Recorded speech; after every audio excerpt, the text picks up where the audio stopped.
As we enter the fourth quarter of 2021 somehow, the proverbial can keeps getting kicked down the road in Washington, D.C. Welcome back to This Week in Mortgage, everybody. My name is Sam Battaglia, your mortgage broker, and I hope you had a great weekend and you're staying safe. The 10-year Treasury closed today with a 1.52 yield. That's up about 5 basis points from last Monday afternoon's close. Given what's gone on in the marketplace in the last week, I'm going to call that relatively unchanged. As we've all seen, it's been a little bit crazy with the ups and downs. The Dow indeed had a negative third quarter. This is the first negative quarter, I want to say, since the first quarter of 2020.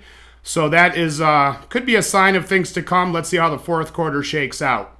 As we head into this last quarter, as I mentioned, I'm going to do a report card on a year-to-date basis. The Dow Jones is indeed up 11%. The NASDAQ is up about 12%. The S&P 500 is up about 14% since the start of the year. Oil is actually up 60%. Now, oil, in my opinion, is a funny asset class or resource. I actually think oil is worthless today. I don't think it's worth $70 a barrel or $1 a barrel. And as we saw last year, it actually went negative, which I think is a sign of things to come in the future for oil. Not too far off, maybe a decade or so. Oil will be worthless because in this country and most developed countries, we're trying to phase out oil and gas and dirty energy. And I bet you in about 20 years from now, the only people on this planet using oil and gas as their main source of energy will be these underdeveloped countries or developing countries, as they call them right now. But indeed, I think oil is worthless. Gold is down about 8% on a year-to-date basis. And surprisingly enough, the asset that is up the most on a year-to-date basis is the most volatile and least known about. Bitcoin started the year at around 29 or 30,000. Currently today, it's sitting at around 50,000. Interesting that of all the asset classes, Bitcoin is up the most. And as we know, it is indeed the most volatile. We'll see where this goes. The 10-year Treasury that I talk about every week is up about 60 basis points on a year-to-date basis. And we'll see where that goes. On a side note, the 10-year Treasury, according to where the Dow Jones is and the other asset classes are, if you told an economist in 2010 you'd see the Dow Jones at 34,000, give them 10 guesses at where the 10-year Treasury would be yielding, not one of those guesses would say in the 150 range. Low side, 4.5, high side, 7.5. How that would translate to us as the consumer is the economy would come to its knees. So it looks like if the Dow is at 34, 35,000, the 10-year Treasury probably is never going to go up under these circumstances. We're also seeing inflation take hold, as we've discussed before, but this time it's at dollar stores. Things, by definition, are supposed to be $1 there. And now, because of inflation, the dollar stores have now raised their prices and probably, just joking, have to change their names to $1 plus. We'll see where this inflation takes us. As I discussed, we did kick the proverbial can down the road last week. An executive order was signed to keep the government funded till sometime in December. Only problem with that is the Treasury is calling for a recession if things don't get hashed out by the 18th of October, which I believe is about 2 weeks away from now. And the chairman of the Treasury, cabinet secretary, I should call her, is probably the smartest lady, one of them on the planet. It's funny when you watch them on Capitol Hill ask her questions.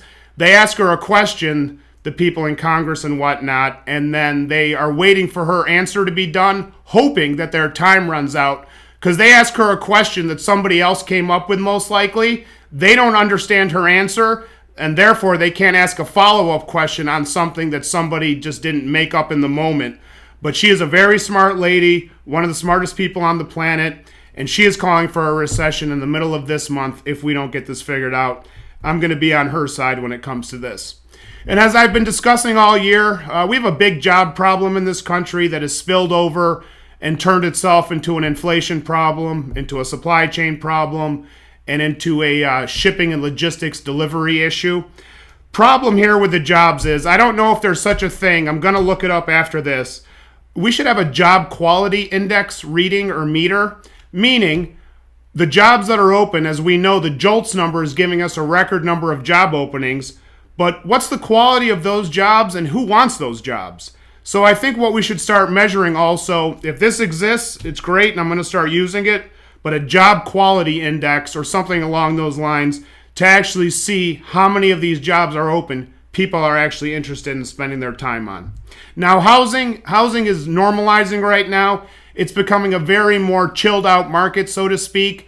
Our clients are getting 1 or 2 or 3 pre-approval letters, then an accepted offer. Everything under $1 million is a pretty tough market. But as you start going up over 2 million and 3 million, things are chilling out a little bit, not that much, but there's not 20 offers anymore. If there's 20 offers, the house is severely underpriced, and that was by design, probably by an agent to make their clients happy, showing them how many offers they got. But in all reality, if a house is priced right, there's not going to be 20 offers on it today.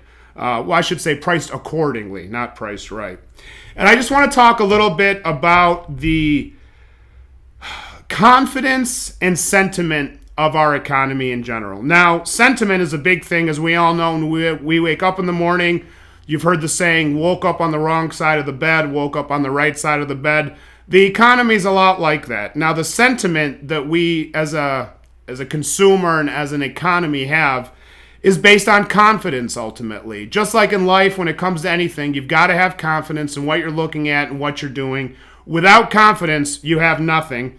And that confidence leads to a sentiment, whether it be positive or negative. I just want to talk about the debt to GDP ratio. We've now exceeded it for the second year in a row, most likely to the tune of about 107%.